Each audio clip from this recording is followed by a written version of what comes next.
Perdana Menteri Kanada Mark Carney menyambut hangat kedatangan Presiden Prabowo Subianto saat berkunjung ke Ottawa, Kanada. PM Carney menyampaikan kunjungan Presiden RI Prabowo Subianto jadi langkah baru bagi hubungan kedua negara.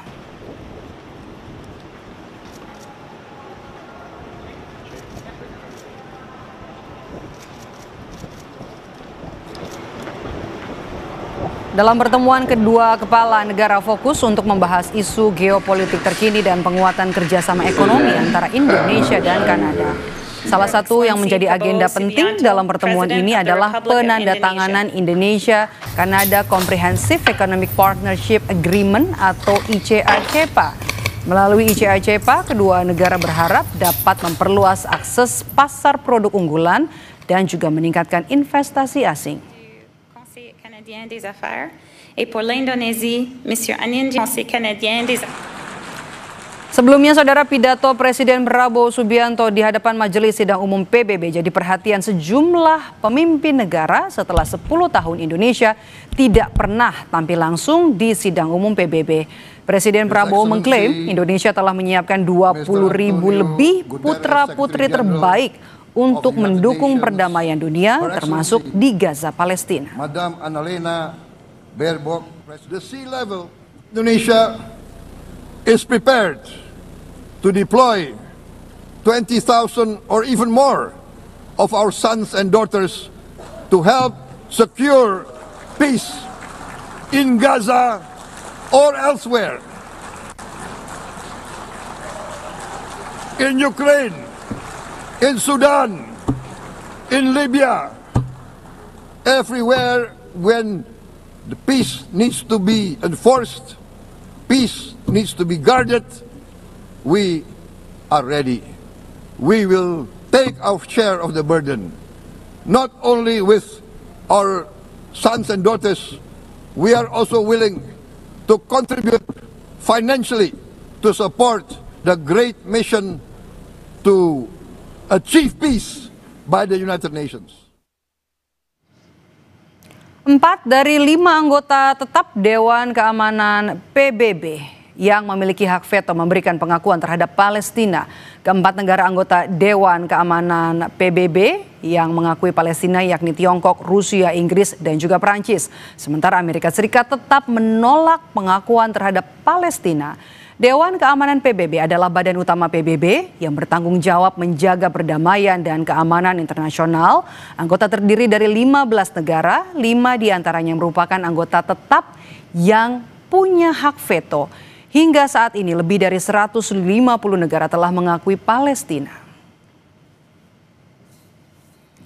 Today many of Iran's former military commanders, in fact I can say almost all of them, are no longer with us, they're dead. Saudara, Palestina berulang kali mendapat dukungan mayoritas negara anggota PBB, namun upaya itu selalu terbentur dengan hak istimewa yakni hak veto yang dimiliki 5 negara Dewan Keamanan PBB. Hanya Amerika Serikat yang hingga kini enggan mengakui Palestina. Kita bahas petang ini sudah bersama kami bergabung lewat sambungan Zoom Teguh Reza Shah, pakar hubungan internasional dari Universitas Padjadjaran. Selamat petang, Pak Reza. Selamat petang Indonesia.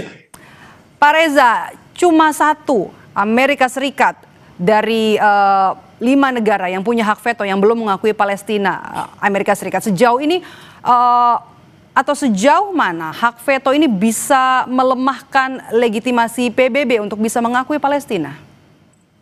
Sejak tahun 45 PBB itu memiliki United Nations Security Council ya. 5 negara ada di dalam sana, Amerika Serikat, Inggris, Perancis, Rusia, dan China.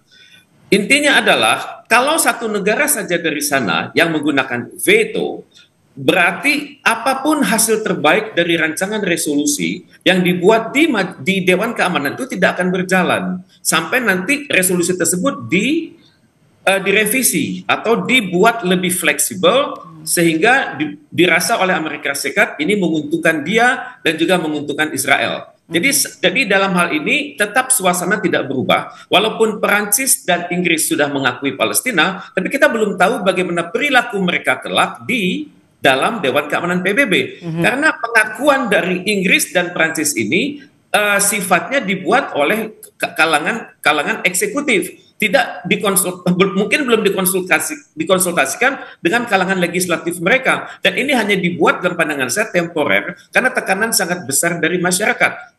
Ya, di mana ada kekhawatiran bagi pemerintah Inggris dan Prancis, kalau mereka tidak mengikuti angin perubahan, maka akan sangat berbahaya pada mereka dalam jangka pendek, menengah maupun panjang. Jadi kita harus ingat, perhatikan baik-baik bahwa pengakuan dari Inggris Prancis itu belum tentu ajak.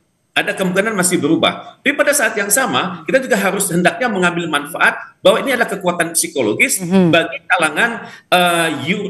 kalangan Eropa. Juga kekuatan psikologis bagi negara-negara yang tergolong dalam Commonwealth of Nations dan juga negara-negara yang termasuk pada Francophone, agar mereka mengikuti jejak dari Inggris dan Prancis. Seperti kita ketahui bersama, masih ada negara yang berbeda pendapat, misalnya di kalangan negara yang menolak Palestina itu antara lain Papua Nugini. Padahal Papua Nugini adalah mantan kerajaan Inggris. Kemudian masih ada lagi di Pasifik Selatan, itu negara-negara seperti Palau yang saat ini bergabung dengan Amerika, yang berada dalam kepemimpinan psikologis Amerika Serikat, dan juga ada Nauru. Jadi Nauru ini sebenarnya berada mantan negara Commonwealth. Jadi harapan saya adalah kalau Inggris dan Perancis benar-benar mendukung kemerdekaan Palestina, dan maka kemungkinan besar akan terjadi perubahan di kalangan negara yang abstain maupun yang tidak. Tapi bagaimanapun ini suatu perkembangan. Cuman masalahnya, apakah Inggris dan Perancis nanti akan bersama Cina dan Rusia? Ini belum tentu, belum ada tradisinya selama ini. Jadi untuk itu ya, kita harus masih menduga-duga nanti apakah mereka akan menggunakan veto. Karena selama ini veto dari Inggris dan Prancis tidak pernah terdengar. Mereka sudah sangat terwakili oleh veto dari Amerika Serikat. Oke, sekarang kan sorotan kita pada hak veto yang dimiliki oleh anggota tetap begitu ya. Apakah kemudian hak veto ini bisa Anda lihat mencerminkan demokrasi global atau justru hanya dominasi negara besar? Tepat sekali. Karena itulah hendaknya PBB yang sudah berusia 80 tahun ini diperkuat. Mungkin ahli-ahli menyebutnya direformasi.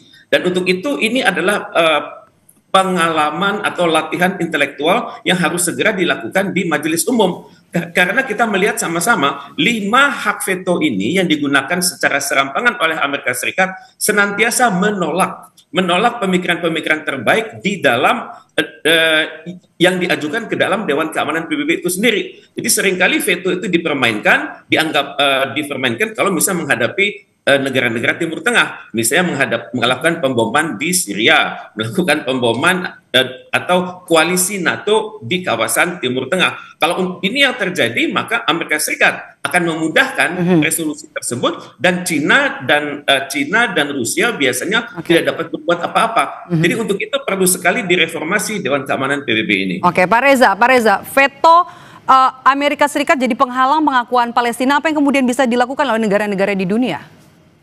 Pak Prabowo sebenarnya sudah memberikan suatu angin segar ya, tapi beliau tidak mengatakan hal ini. Sebenarnya PBB ini harus direvisi, karena kita saat ini sudah memiliki 10 elected members, atau I10, berasal dari berbagai belahan bumi. Cuman anggota tidak tetap ini berputar setiap 2 tahun. 2 tahun ini mungkin negara Jepang, kemudian 2 tahun ke depan mungkin negara lain. Jadi misalnya tahun ini Denmark berada di situ, tapi 2 tahun lagi Denmark sudah tidak ada lagi. Jadi yang perlu dipikirkan ini adalah latihan intelektual bagi pemerintah di dunia termasuk Indonesia untuk memikirkan PBB ini sudah 80 tahun, sudah tua, sedangkan isu-isu global sudah semakin menantang, kemudian juga bahaya penggunaan nuklir itu sangat besar, dan juga potensi konflik di Israel dengan negara sekelilingnya itu masih ada terus. Kita hendaknya memikirkan mekanisme, misalnya penambahan anggota tetap sebanyak 5 ataupun 10. Tentunya untuk sementara waktu 5 tahun pertama, kualitas veto mereka adalah setengah daripada harga veto dari anggota lama. Ini salah satu cara. Oke, Pak Reza, penggunaan hak veto dalam isu Palestina ini Anda melihatnya murni kepentingan geopolitik atau ada hal lain, mengingatkan Amerika Serikat ini kan sekutunya Israel, paling dekat dengan Israel? Tepat sekali. Amerika Serikat memiliki koalisi yang luar biasa dengan Israel. Di sana di Amerika Serikat kekuatan lobby dari kalangan Israel itu luar biasa. Ada lembaga di sana namanya AIPAC. American Israel Public Affairs Committee. Lembaga inilah yang sangat memperhatikan karir para tokoh-tokoh politik Amerika Serikat, dan biasanya mereka berhutang budi kepada kalangan lobi Yahudi ini. Kemudian lobi Yahudi juga sangat populer, sangat kuat di kalangan media massa, entah itu cetak maupun elektronik. Juga banyak kelompok-kelompok lobi yang berada di berbagai level pemerintahan Amerika Serikat, sehingga keputusan Amerika Serikat biasanya cenderung mendukung Yahudi. Jadi dalam hal ini Amerika Serikat tidak pernah mengkritik ide Israel yang bernama Greater Israel. Ini tidak pernah dikritik. Kemudian juga pada saat yang sama, Inggris dan Perancis, walaupun mereka mengatakan mendukung Palestina, tidak memiliki aturan yang jelas apa yang akan mereka dukung. Misalnya, apakah mereka memikirkan bahwa persyaratan sebuah negara modern itu adalah memiliki perbatasan yang jelas? Ini Inggris dan Perancis tidak pernah memikirkan ini. Mungkin Inggris melakukan, tapi apakah yang dilakukan itu akan disetujui oleh Amerika Serikat? Apakah akan disetujui oleh Perancis? Kemudian juga Inggris tidak memikirkan bagaimana bisa membangun masyarakat Palestina yang bisa mengelola diri sendiri. Tidak pernah dikatakan ide-ide itu. Jadi hal ini saya berpikir ada potensi pengakuan ini sifatnya jangka pendek, dan kemungkinan besar kalau pemerintahnya Inggris dan Prancis merasa tidak stabil, mungkin mereka melakukan perubahan-perubahan. Sifatnya masih jangka pendek ya. Terima kasih sudah berbagi perspektif di Kompas Petang hari ini Pak Reza. Teguh Reza Syah, pakar hubungan internasional dari Universitas Padjadjaran. Sehat selalu Pak Reza. Terima kasih.